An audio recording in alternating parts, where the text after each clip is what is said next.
welcome to Voice of America studio in Washington. I am Sara Zaman, here with you with a special presentation. Pakistan is a country of young people. Nearly half of its population is less than 24 years old. And the leader of one of Pakistan's biggest political parties, the Pakistan People's Party, is Bilawal Bhutto Zardari, who is not much older than half of Pakistan's population. Yet he is the youngest political head of any party in Pakistan right now. Today, I have him in my studio as my guest. How does he think Pakistan and his party should deal with the challenges they face? That is what we are going to talk to him about. Bilawal Bhutto Zardari, welcome to Voice of America. Thank you for having me. Thank you. And I also want to let you know, and our viewers know, that this is also a Facebook Live event. We will try to take some questions from our live audience. Great. And we will incorporate those, but I have a whole list of questions and topics that I want to touch upon with you. First thing I want to know is, a couple of years ago, you gave an interview in which you said that growing up, you never thought that you would be in politics and that you don't think that you have the life that a 20-year-old would aspire to have. What has changed in your outlook, if anything, in the last couple of years regarding your presence in politics and pursuing this as a career? I think with as time has gone by, I've increased my drive and my passion to work ever more to bring my mother's vision for a peaceful, prosperous, progressive, democratic Pakistan into a reality. We face a whole host of challenges in Pakistan, as you know, from Islamic extremism to issues in our neighborhood, to economic challenges, to demographic challenges, to a lack of investment in our education and healthcare sectors. As a young person, those are exactly the sort of areas in which I believe we should be focusing our energies and try to contribute in whichever way we can to bettering our society. Now, you are a young leader and you have your own fresh perspective on issues. You're the leader who has to talk to people through Facebook Live, through Twitter, things that your predecessors didn't really have to do. So there are a lot of expectations in terms of what are you going to do differently. Now, the issue is that you are surrounded by the party's old guard. There are people who have been in this field for a long, long time. How do you plan, or how do you foresee that you can build your political career and the party's future in a different way, different from what the party stalwarts have done in the last 30 years? Well, I think there's a lot to learn from our past, and it's certainly an inspirational legacy. And we're very proud of our struggle for democracy in Pakistan, of being a consistent force and voice and at the forefront of Pakistan's democratic struggle. Having said that, now that we have established democracy, we've had our first peaceful transfer of power, the people expect more from the Pakistan People's Party, and the challenge for the Pakistan People's Party is that in a democratic setup, now what do you offer the people of Pakistan? And I believe that the Pakistan People's Party offers a progressive vision, an alternative vision for the Muslim youth of Pakistan that is one based on equality despite religion, caste, creeds, or sex, and that's the way forward for both myself and the Pakistan People's Party. Now, the Bhutto name, it's a big name in Pakistani politics, and it's a well-known name around the world. For you, does it ever feel that the Bhutto name is maybe a little bit of a burden, a little bit of liability for you, because there's so much comparison between your mother and you, your grandfather and you? There are a lot of expectations attached to this name. Of course, there are a lot of expectations attached with this name, and my mother and grandfather have set incredibly high bars, but I am very proud of my name as it associates me with my mother and her struggle. And as you know, I go by my full name of Bilawal Bhutto Zardari, and I don't believe in any way, shape or form that it's a burden. If anything at all, it is something to work towards. I hold ourselves to new standards for a new time and new challenges, of course, and hope to meet those challenges to the best of my ability. I understand that we lost them before their time. And that has had an impact on my life and on the Pakistan People's Party, but not for a moment am I hesitant in saying that it's a matter of pride to be a Bhutto. How is your political philosophy different from, say, your mother's or your grandfather's, just because you're living in different times? That's a very interesting question. I haven't given much thought to how our political approaches would be different. In one way, I think, as you said, as social media brings one directly in touch with a population, and I think we're in a far more responsive time.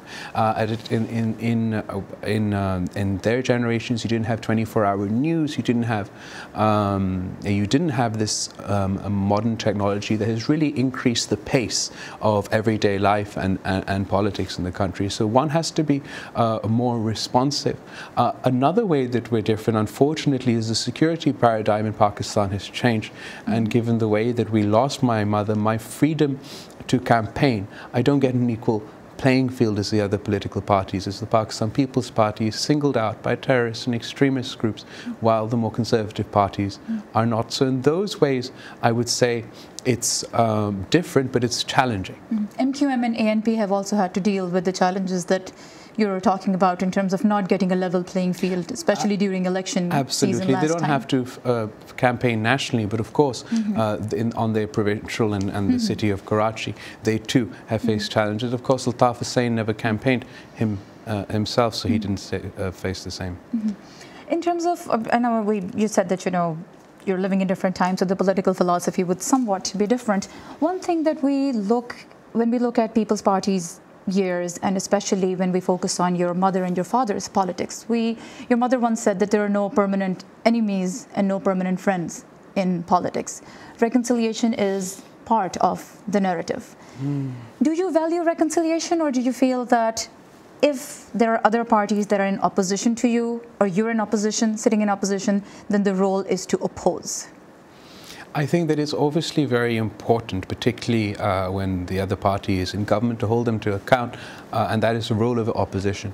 At the same time, I genuinely believe, not only as political parties, as Muslims, but as countries, we really need to start looking to find common ground and similarities, and find things that we can work together on and what we agree on, because that's the only way we'll be able to actually practically achieve something.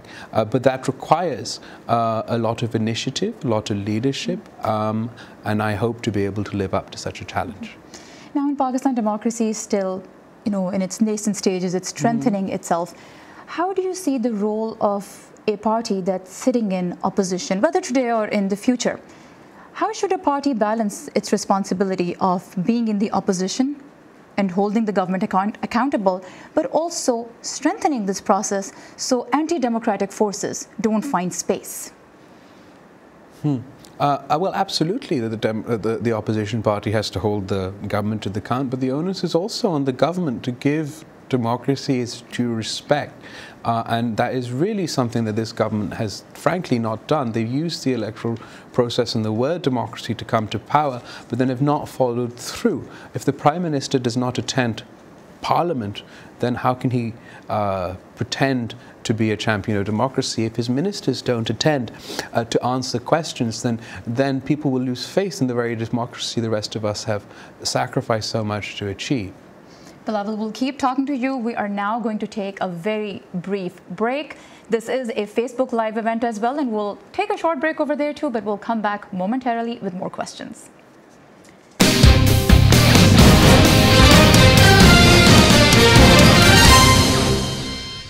Welcome back. We have Mr. Bilawal Bhutto Zardari in Voice of America's Washington studio today. We're having a very lively discussion with him about Pakistan and about Pakistan People's Party. Bilawal, I also want to talk to you about the relationship between Pakistan and the US. I want to read to you a tweet that Donald Trump, currently the president, but at that time he wasn't, in 2012 he wrote, "Get it straight, Pakistan is not our friend. We have given them billions and billions of dollars, and what did we get? Betrayal and disrespect, and much worse. Hashtag time to get tough." Right now, the list of 7 countries that we have seen that whose citizens have a travel ban imposed on them does not include Pakistan. What should Pakistan's reaction be if its name in the coming days or weeks lands up on that list, because there are politicians and policymakers who are asking, why isn't Pakistan on this list? How should Pakistan respond if it gets on that list? Again, this is a theoretical question is we're not on the list, and therefore I'd like to not comment until such a hopefully incident does not arise. Having said that, I would say that it is a very a matter of concern. It causes anxiety amongst the Muslim community, and one feels like they're being singled out on the basis of religion, which is not only unfair, it's very un-American. But it's the American borders, and they can do what they like, right, in dealing with their borders. But it's very encouraging to see that the people of America have come out in support of Muslim communities, and at the same time, one has to really question that while one can be critical of the way America is dealing with refugees or immigration, what is the Muslim world doing? Have we opened our doors to the refugees, to those displaced by chaos in the Muslim world? And I don't think that we've been carrying our weight. Pakistan hosts a whole host of Afghan refugees for the past 30 years, but I think we're lacking. The Muslim leadership is also lacking over here. We have seen that Iran has retaliated and said that it's not going to issue visas and not going to allow entry of American citizens. If something like this were to happen, and I understand that you're saying it's a hypothetical question, but because there is more noise being made over here about why Pakistan isn't on that list, should Pakistan retaliate? I don't see how it makes sense for Pakistan to be on that list. America's been working, Pakistan's been working on our relationships, and of course there have been issues, but you're opening one of the biggest, America's opening one of their biggest embassies in the world in Afghanistan, and this would send a very negative message that one did not want to continue with such a relationship, and it would only serve as counterproductive and to undermine US strategic aims in the regions. You want to encourage Pakistan to be a neighbor, not to antagonize it to where it will be less helpful. But there are people within this city, within the corridors of power, who say Osama bin Laden was found in Pakistan. The Haqqani network has not been dealt with the way America would like. Lashkar-e-Taiba is another issue. India also raises that. So when there are these realities that are present on the ground, do you think it's strange for people in America to wonder why Pakistan is not on that list? I don't think many people in America are worried about whether Pakistan's on the list or not. I think a lot of people in America are worried that the list exists at all. Having said that, I don't see how the poor students coming here for an education to learn about the American way of life and who take away a better message, how they're to blame for the mistakes of others. It is really unfair. We don't believe in collective punishment or punishing an entire religion or entire country for the actions of a few. And I really just hope that this is not the way things will continue. Do you feel anything needs to be differently in terms of Pakistan and US relations? Because they're far from being perfect. There are some times when they're on an upward trajectory, sometimes they go through very dark periods. Is there something that PPP, and especially you as the chairman of Pakistan People's Party, think needs to be done differently now? We really need to start looking at each other as true partners and friends if we want to get things done across the board. We narrowly focus on singular issues or short-term aims undermines such a relationship, and also resorting to threats and back and forth, that isn't helpful for any relationship. So I do hope that Pakistan and the United States can broaden the scope and look at what we have that's similar rather than what drives us apart. Are you worried about the Trump administration taking any measures in terms of its policy with Pakistan that could be drastically different from what previous administrations have done? Any challenges you particularly worry about? No, I do hope that the incoming Trump administrations get properly briefed about what's going on and hear from all sides, and then takes reasonable, responsible decisions, and not short-term emotional actions that are really cutting your nose to spite your face. Now, religious extremism is an issue that has, of course, affected your life in Pakistan, affected actually everybody's life in Pakistan. The security situation over time, the changes we see in it, a large part of it is because of religious extremism. In Pakistan, religion is a very important part of life. It's just integral to the national narrative, and it's intertwined with politics as well.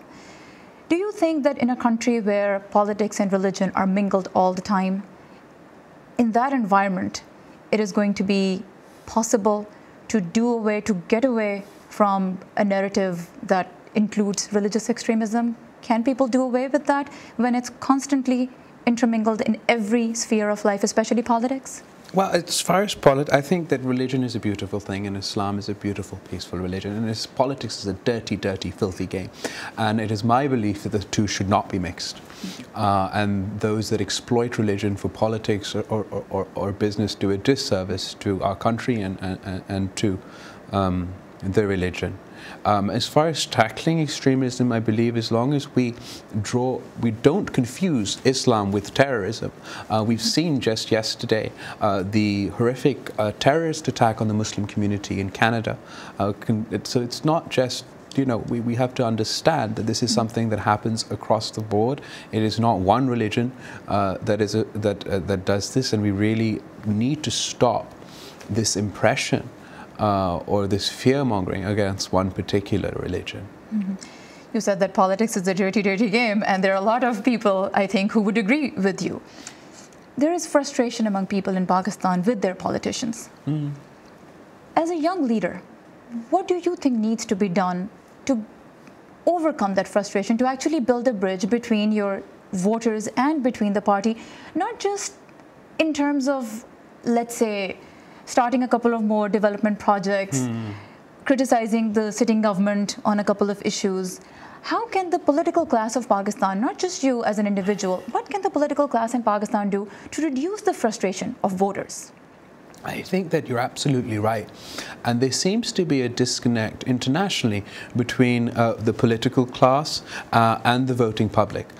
Here in America, the recent election cycle showed that in Britain with their recent referendum. And you're right, whether they might not be manifested in Pakistan, there's a general sense that there's a disconnect between what the politicians talk about and what the people want. We're not talking about jobs, we're not talking about education, we're not talking about healthcare. As you said, we're talking about what the media wants you to talk about or what brings you ratings, or we're abusing each other.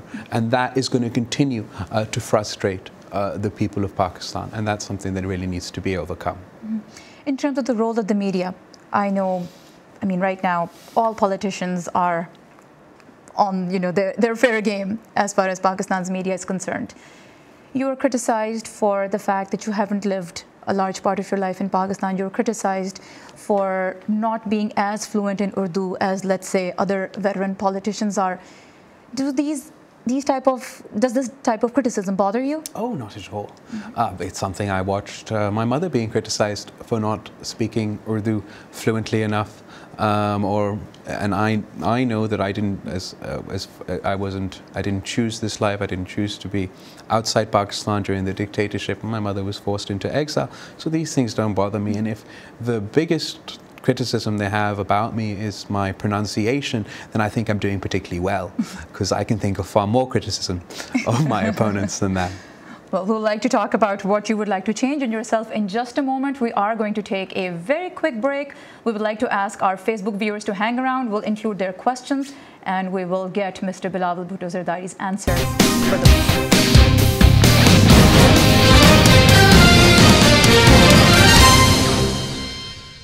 Welcome back to Voice of America studio in Washington. I'm Sara Zaman, and I have with me the chairman of Pakistan People's Party, Bilawal Bhutto Zardari. And now it's time to answer a couple of questions that we have gotten from Facebook, because this is also a Facebook Live event. There are a lot of questions that are sort of similar too, and I'll name a couple of people who have asked this question. Shahriyar Butt, Zahid Hussain, and many others have asked, why should voters give PPP another chance? What will be done differently if you come in power again? I think the Pakistan People's Party most certainly should be given another chance, as they have been unequivocally clear on the issues that matter to the people of Pakistan. Our last government was a coalition government. And it's a different governance style, trying to bring all parties together in government, and it does affect perceptions, and it does affect popularity and the way one is perceived.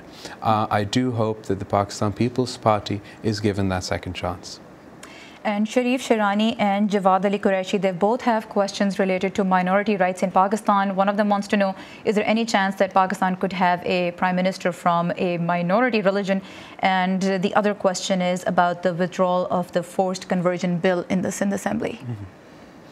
is there any chance that Pakistan could have a minority prime minister? I believe I'm the only politician in Pakistan who has publicly called for this to be the case, and have said that I do in my lifetime wish to see this as a possibility. As you know, as the law stands today, that's not the case, and we should, if we have faith in our people of Pakistan, to elect their leaders. There should be no discrimination. We should be a country that treats all its citizens equally. And what about the forced conversion bill that had to be reconsidered? Yes, the governor, the federally appointed governor, did send that back to the Provincial Assembly to re-look at. But I'm certain that they will still pass a forced conversion bill, having taken into whatever concerns they may have had.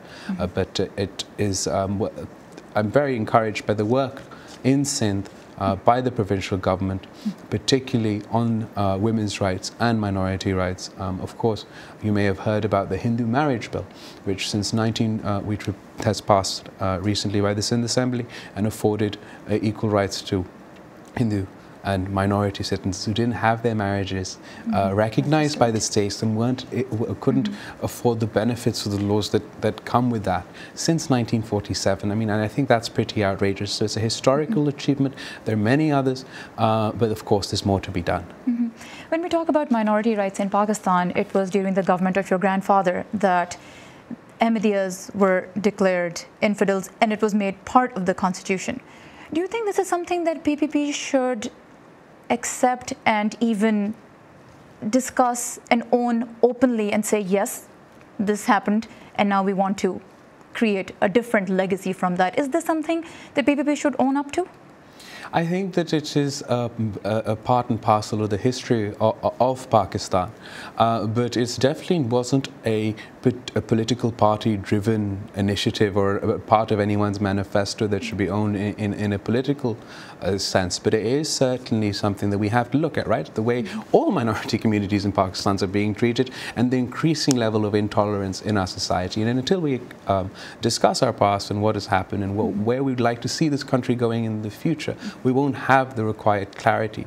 But it's definitely something that really needs to be discussed. And looking at the past, Nasibullah Khokar wants to know, how will PPP regain its position that it once had in Zulfikar Ali Bhutto's era? To regain our position that we once had in Zulfikar Ali Bhutto's era would require a lot of effort. As you know, that the Pakistan People's Party had come under sustained attack, and my grandfather was assassinated to undermine his political clout in the country, and then my mother was targeted, hounded for her 30 years of political life, and ultimately assassinated. So the Pakistan People's Party political space in Pakistan has been whittled away at.